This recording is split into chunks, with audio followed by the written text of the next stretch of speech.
5 key behaviors for you, the canine pack leader. Owning a dog can be one of the most rewarding experiences, unless it's not. Written by Christopher Boswell, read by the author. Owning a dog can be one of the most rewarding experiences, unless it's not. One rule for the former to be true is a well-behaved and obedient canine.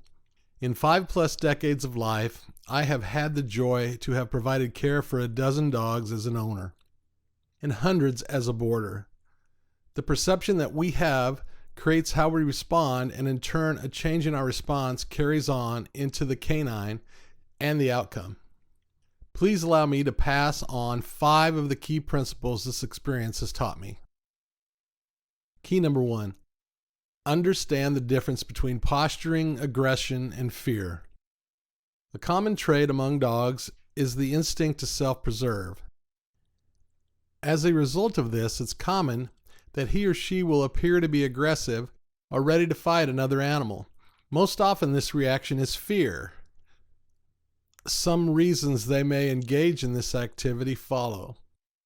A mother with babies who perceives a threat will almost always behave aggressively. Remember the need to preserve life. Dogs in their own territory will always respond with a call to arms when an intruder or unknown canine enters their territory.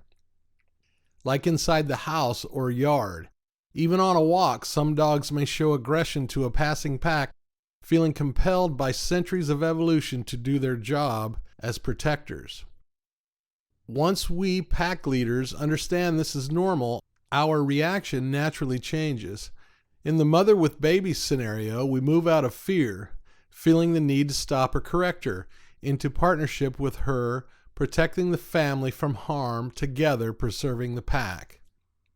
We may keep the fence closed and tight, not allowing foreign animals to invade her space while caring for her young. On a walk, instead of being embarrassed and going to the other side of the street, we can make a point to stop and meet the other pedestrians, allowing time for new connections to be formed for all involved.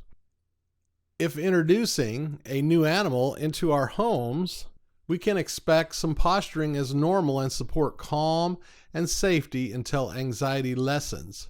As we show consistency in the way we lead and protect our pack, they in turn become more confident and calm, following our lead or example. As we reinforce their actions, replacing bad dog vibes with a yes or a good dog and a touch more often, more stability and joy will become normal feelings for all. Key number 2, never raise your voice or strike the dog.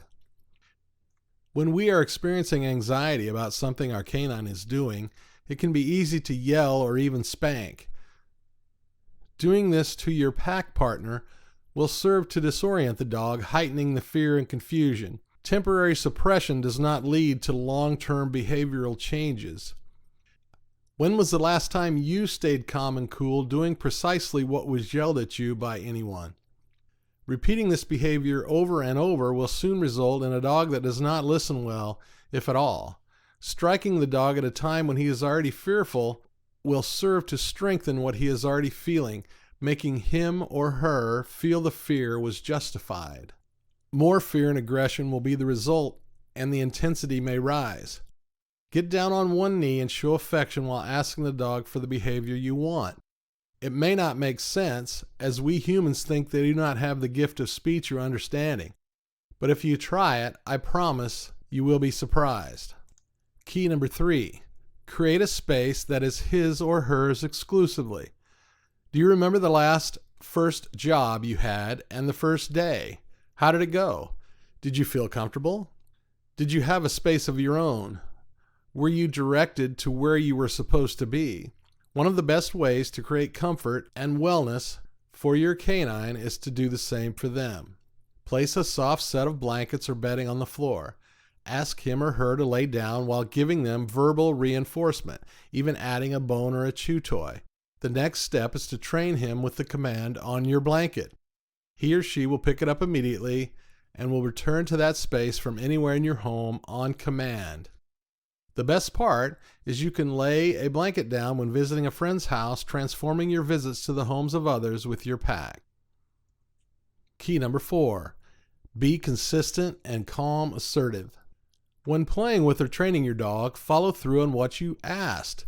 It may mean picking them up and physically delivering them to the spot you requested. Doing this sends a message that attention and action is expected. If fetching, follow through after throwing the ball. Do not allow the dog to ignore you or walk away in frustration after throwing while they show no interest. Do these 5 key behaviors and I promise it will transform your relationship. Your dog has an innate need to be with you while working for you and the welfare of the pack unit. He or she has a unique listening for your voice. Cherish that reality. Make it calm, assertive every time, and the result will be an urgency in them to understand and carry out your every command for a long time to come. Key number 5, follow through every time. In the picture above is Ella, a young Irish setter who was boarded with me. I have a camera in one hand and a ball in the other. What happens next has been so reinforced in her by pack leaders that it's automatic and instinctual.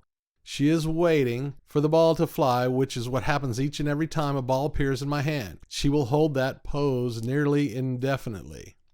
If I were to hold it, as children sometimes do, trying to trick her or run keeping it, she would become confused and soon stop paying attention. Becoming successful in this endeavor will bring urgency to your canine every time you utter a word. All the time they are waiting intently to serve you, and this pack mentality has been fortified in their ancestry for centuries. Use this knowing and be on your way to a long, joyful time with your chosen canine companion. I hope you found some value in this article. If so, please follow the links below for more of my recent work. Maybe another will resonate. Cheers, Christopher.